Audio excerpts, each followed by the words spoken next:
I'm Zim, and you're listening to the Helpful Photographer Podcast in collaboration with New York City Photo Safari. To register for a safari, please visit newyorkcityphotosafari.com. Summer is upon us, which means the fireworks season has started and photographers are asking about how to photograph fireworks.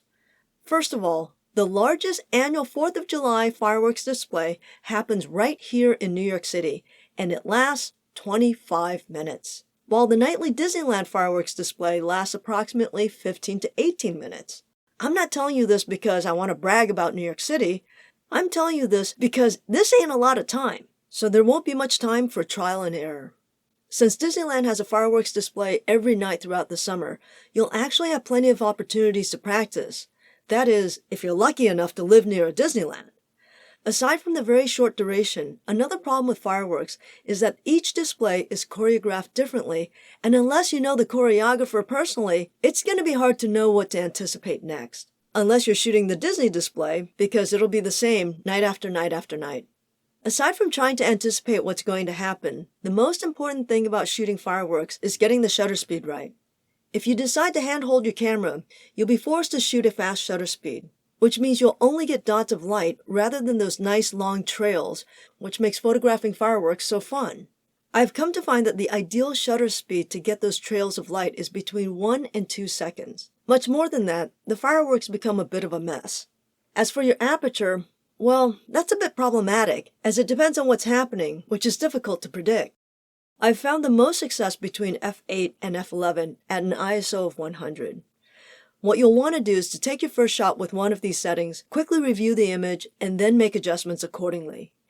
If the fireworks are totally blown, you'll want to close up your aperture. If it's too dark, then you'll want to open up. Since the aperture is basically in the middle, and you're likely to be shooting close to infinity, if not at infinity, you'll have plenty of room to maneuver your f-stop without having to consider your depth of field or fidget with your ISO.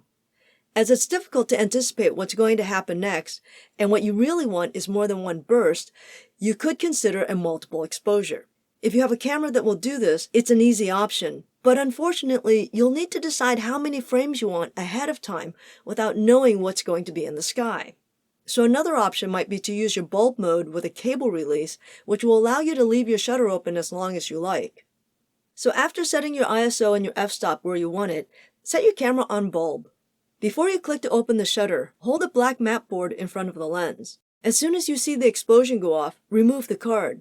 After about a second, cover the lens again while leaving the shutter open. Repeat this process for as many bursts as you want, but remember, don't leave the lens open for more than 1 or 2 seconds. You will need to be careful choosing when to uncover your lens because if the subsequent bursts happen right where the last one did, eventually you will have an extremely overexposed white mess. Ideally, what we really want are bursts that are in different parts of the frame. Oh, and do be careful not to bump your camera when doing this. Once you have as many bursts as you want, close the shutter and start a new frame.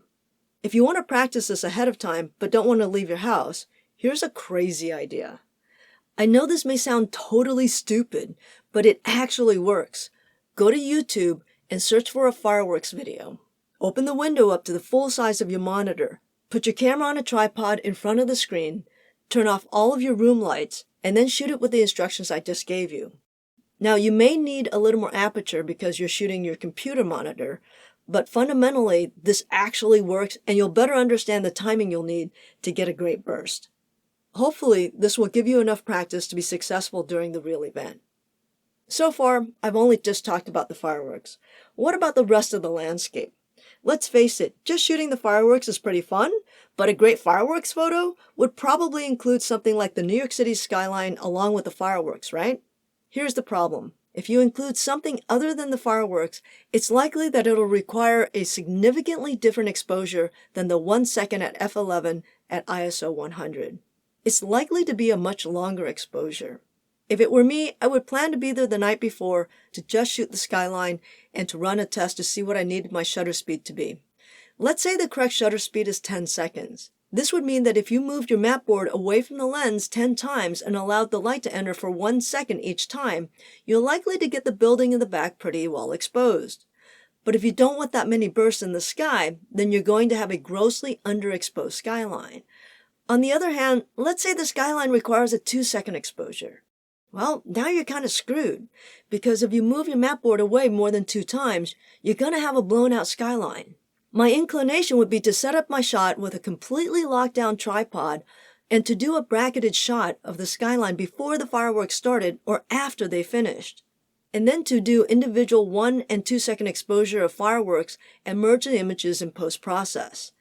This would help ensure that both the landscape and the fireworks look great.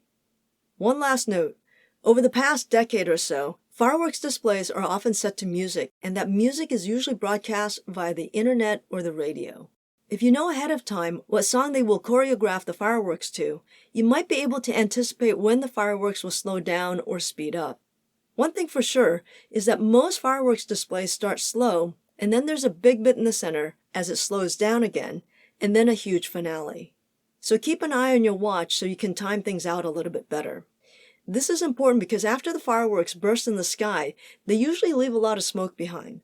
Unfortunately, this doesn't make for great photos, so your best chance will be at the early part of the event or after a pause.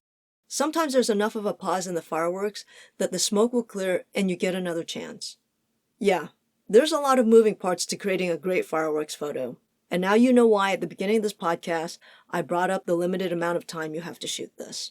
I know it's not going to be easy, but good luck, and I hope this was helpful.